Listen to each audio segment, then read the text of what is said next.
BJP ವಿರುದ್ಧ ಆಕ್ಷೇಪಾರ್ಹ post ವಿಚಾರವಾಗಿ ಡಿಸಿಎಂ ಡಿಕೆ ಶಿವಕುಮಾರ್ ವಿರುದ್ಧ ಎಫ್ಐಆರ್ ಕೂಡ ದಾಖಲಾಗಿದೆ.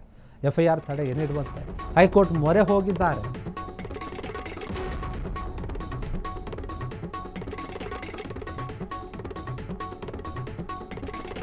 ಬಿಜೆಪಿ ವಿರುದ್ಧ ಆಕ್ಷೇಪಾರ್ಹ ಪೋಸ್ಟ್ ವಿಚಾರವಾಗಿ ಡಿಸಿಎಂ ಡಿಕೆ ಶಿವಕುಮಾರ್ ವಿರುದ್ಧ ಎಫ್ಐಆರ್ ತಡೆ ಹೋಗಿದ್ದಾರೆ. ಕೋರ್ಟ್ ಮೊರೆ ಹೋಗಿದ್ದಾರೆ. ಕೇಸಾಗಿತ್ತು. ಹೀಗಾಗಿ ನಾನು ಕರಸೇವಕ ಎಂದು ಹೇಳಿ ಆಕ್ಷೇಪಾರ್ಹ ಪೋಸ್ಟನ್ನು ಮಾಡಿದರು. ಸೋಷಿಯಲ್ ಮೀಡಿಯಾದಲ್ಲಿ ಕೂಡ ಇದ್ರ ಬಗ್ಗೆ ಸಾಕಷ್ಟು ಚರ್ಚೆ ಆಗಿತ್ತು. ಡಿ ಕೆ ಶಿವಕುಮಾರ್ಗೂ ಕೂಡ ಯಾವುದೇ ಸಂಬಂಧ ಇಲ್ಲ ಒಂದು ರೀತಿಯಾಗಿ ಈ ವಿಚಾರ ಆಗಿರ್ಬೋದು ಅವ್ರಿಗೆ. ಅದಕ್ಕೆ ಅವರು ಕೋರ್ಟ್ ಮೊರೆ ಹೋಗಿದ್ದಾರೆ. ವಾದ ಮಂಡಿಸಿರುವಂತಹ ಡಿ ಕೆ ಶಿವಕುಮಾರ್ ಪರ ವಕೀಲರು ಹೇಳಿದ್ದಾರೆ, ಯಾಕಾಯಿತು ಆ ಪೋಸ್ಟನ್ನು ಯಾಕೆ ಮಾಡಿದ್ರು, ಅದಕ್ಕೂ ಇವ್ರಿಗೆ ಸಂಬಂಧ ಇದೆಯಾ ಏನು ಎತ್ತ ಅಂತ. ಆ ಪೋಸ್ಟ್ಗೂ ಮತ್ತೆ ಡಿ ಕೆ ಶಿವಕುಮಾರ್ ಅವ್ರಿಗೂ ಏನು ಸಂಬಂಧ ಇಲ್ಲ ಅಂತ ವಾದ ಮಾಡಿದ್ದಾರೆ. ವಾದ ಪ್ರತಿವಾದವನ್ನು ಆಲಿಸಿ ಎಫ್ಐಆರ್ಗೆ ತಡೆ ನೀಡಿ ಆದೇಶವನ್ನು ಕೊಟ್ಟು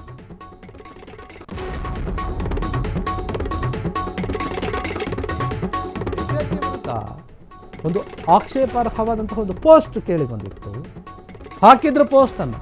ಆ ವಿಚಾರಕ್ಕೆ ಡಿ ಕೆ ಶಿವಕುಮಾರ್ ಅವರಿಗೆ ಸಂಬಂಧ ಇದೆ, ಅವರೇ ಹಾಕ್ಸಿದ್ದಾರೆ ಏನೇನುವಂಥ ಆರೋಪಗಳಿತ್ತು. ಹೀಗಿರುವಾಗ ಅವ್ರ ಪರವಾಗಿ ವಕೀಲರು ಮಾತನಾಡಿದ್ದಾರೆ ಕೋರ್ಟ್ನಲ್ಲಿ. ಡಿ ಕೆ ಶಿವಕುಮಾರ್ ಅವರಿಗೆ ಇದಕ್ಕೂ ಯಾವುದೇ ರೀತಿಯಾದಂತಹ ಸಂಬಂಧ ಇಲ್ಲ.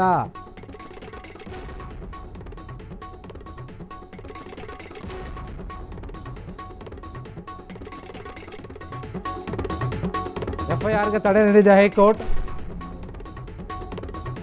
ನಾನು ಕರಸೇವಕ ಅಂತ ಹೇಳ್ಕೊಂಡಿದ್ರು, ಅದು ಆಕ್ಷೇಪಾರ್ಹ ಪೋಸ್ಟ್ ಅಂತ ಹೇಳಲಾಗಿತ್ತು. ಹೀಗಾಗಿ ಸೋಷಿಯಲ್ ಮೀಡಿಯಾದಲ್ಲಿ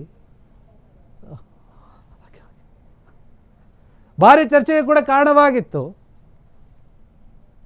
ಇನ್ನು ಇದ್ರ ಬಗ್ಗೆ ಅವರು ವಕೀಲ್ ಕೂಡ ಮಾತನಾಡಿದರು ಹೋಟೆಲ್ ನೋಡಿ, ಈ ಒಂದು ಪೋಸ್ಟ್ಗಾಗಿರ್ಬೋದು ಅವ್ರಿಗಾಗೋದು ಏನು ಸಂಬಂಧ ಇಲ್ಲ, ಏನು ಹಾಕಿದ್ದಾರೆ ಅಷ್ಟೇ. ಅದು ಆ ಪೋಸ್ಟ್ ವಿಚಾರವಾಗಿಯೇ ಸಾಕಷ್ಟು ಚರ್ಚೆ ಆಗಿತ್ತು. ಆದರೆ ಕೋರ್ಟ್ ಈಗ ತಡೆ ನೀಡಿದೆ. ಅದಕ್ಕೂ ಇವ್ರಿಗೆ ಏನು ಸಂಬಂಧ ಇಲ್ಲ ಅಂತ ಏನು ವಕೀಲರು ವಾದವನ್ನು ಮಾಡಿದ್ರಲ್ಲ, ಆ ವಿಚಾರಕ್ಕೆ ಸಂಬಂಧಪಟ್ಟ ಹಾಗೆ ಈಗ ಕೋರ್ಟ್ ತಡೆ ನೀಡಿದೆ.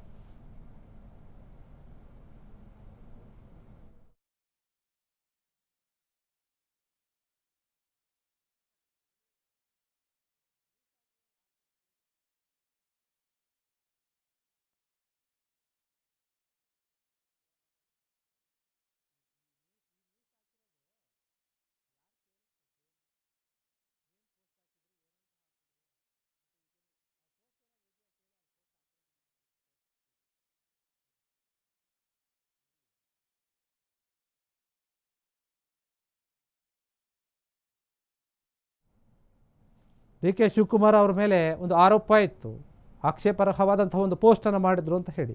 ಅದೇ ಪೋಸ್ಟ್ ವಿಚಾರಕ್ಕೆ ಸಂಬಂಧಪಟ್ಟ ಹಾಗೆ ಕೋರ್ಟ್ಗೂ ಕೂಡ ಹೋಗಿತ್ತು.